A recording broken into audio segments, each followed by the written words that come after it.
In the late 16th century, the world was dominated by the colossal Spanish Empire, a global power fueled by the riches of the New World and the unshakable Catholic faith of its ruler, King Philip II. From his monastic palace, El Escorial, Philip looked north with cold fury towards a small island nation of heretics, England. Ruled by the Protestant Queen Elizabeth I, England was a thorn in his side, a haven for pirates who plundered his treasure fleets, and a bastion of the faith he was sworn to extinguish. He resolved to end this defiance once and for all. An invasion was planned, one of such scale and ambition that it would be known to the world as the Grand Armada, the Great Fleet. The plan was audacious. A massive fleet would sail from Lisbon, crush the English navy, and ferry a battle-hardened army from the Netherlands to conquer London. For years, the shipyards of Spain and Portugal buzzed with activity. 130 ships were assembled, mighty galleons, towering war carracks, and nimble supply vessels. They carried over 30,000 men and 2,500 cannons. It was, by any measure, the greatest naval force Europe had ever seen. They called it the Invincible Armada. As news of its approach spread, a wave of fear washed over England. They were a small nation, their army was modest, and their navy, while crewed by some of the most skilled sailors in the world, like the infamous Sir Francis Drake, was vastly outnumbered. Yet they were defiant. Queen Elizabeth, in a moment that would define her reign, rode to Tilbury to address her troops. In a stirring speech, she declared she had the body of a weak and feeble woman, but the heart and stomach of a king, and a king of England too.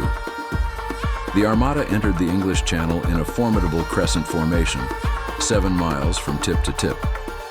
The English fleet, smaller and more maneuverable, refused to engage in a direct ship-to-ship battle they knew they would lose. Instead, they employed daring hit-and-run tactics, using their superior long-range cannons to harass the Spanish from a safe distance. For days, a running battle ensued up the channel. The Spanish formation held, but they were bleeding ships and morale. The turning point came off the coast of Calais, where the Armada anchored, waiting to rendezvous with their army. Under the cover of darkness, Drake unleashed his masterstroke. 8 old ships, packed with flammable material, were set ablaze and sent drifting towards the densely packed Spanish fleet. These were the Hellburners, the fire ships. Panic erupted. To escape the flames, Spanish captains cut their anchor cables, breaking their tight formation and scattering into the North Sea. The English seized the opportunity.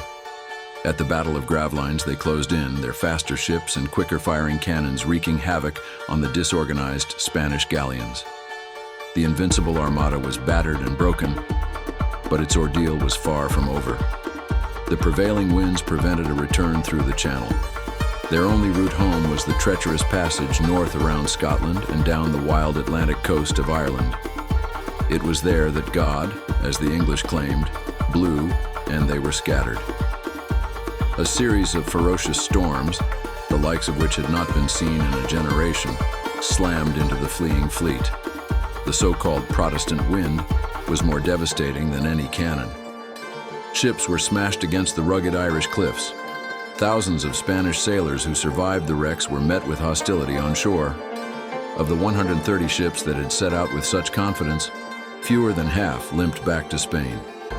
The defeat of the Armada was a staggering blow to Spanish prestige and power. It marked the beginning of the end of their naval supremacy and the dawn of England's rise as a global maritime force. The little island nation had faced down an empire and, against all odds, had survived. It was a victory not just of ships and cannons, but of strategy, courage, and perhaps the winds of fate. Subscribe.